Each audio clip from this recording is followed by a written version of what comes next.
Hello viewers, অজিতদার free coaching চ্যানেলে তোমাদের সকলকে স্বাগত জানাই। আজকের এই ভিডিওতে তোমরা যারা নেতাজি সুভাষ ওপেন ইউনিভার্সিটিতে ইউজি বিডিপি কোর্সের সেকেন্ড ইয়ারে পড়ছো হিস্ট্রি অনার্সে, তোমাদের যে CC9 পেপারটি রয়েছে মুঘল যুগের ইতিহাস, এই পেপারটির অ্যাসাইনমেন্ট 2024-এর প্রশ্নগুলো এবং তার উত্তরগুলো নিয়ে আলোচনা করছি এই ভিডিওতে।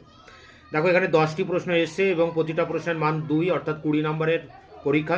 তোমরা এই প্রশ্ন উত্তরগুলো খাতায় লিখে ভালো করে প্রিপারেশন নিয়ে তবে পরীক্ষাটি দেবে, তাহলে 20-তে 20 পাবে। প্রথম প্রশ্ন, the agrarian system of Mughal India 1556 থেকে 1707 গ্রন্থটির লেখক কে? উত্তর হবে ইরফান হাবিব।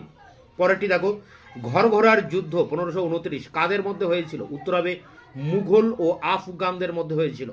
পরেরটি দেখো, শেরশাহের শাসনকালে সাম্রাজ্যের ধমনী হিসেবে কি বিবেচিত হতো? উত্তর হবে রাস্তাঘাট ও সরাইখানা। পরেরটি 4 দাগের প্রশ্ন, মুঘল আমলে লেখা চৈতন্য জীবনী গ্রন্থের অন্যতম চৈতন্য ভাগবত ও কবি কঙ্কন চণ্ডী রচনাকার হলেন? উত্তর হবে বৃন্দাবন দাস এবং মুকুন্দ রাম চক্রবর্তী।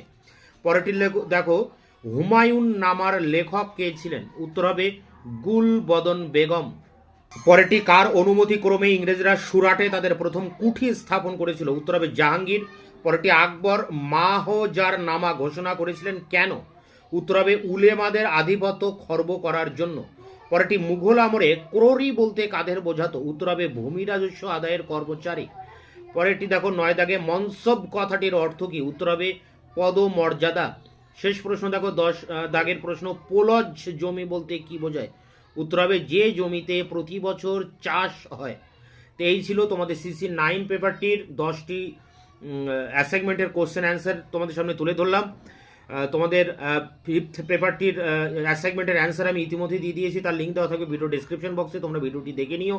এছাড়া তোমাদের অন্যান্য যে সমস্ত পেপারগুলো রয়েছে, যেমন 6, 7, 8 এবং 10, এই সমস্ত পেপারগুলির অ্যান্সার মানে অ্যাসাইনমেন্টের অ্যান্সার খুব দ্রুত তোমাদের সামনে হাজির করব।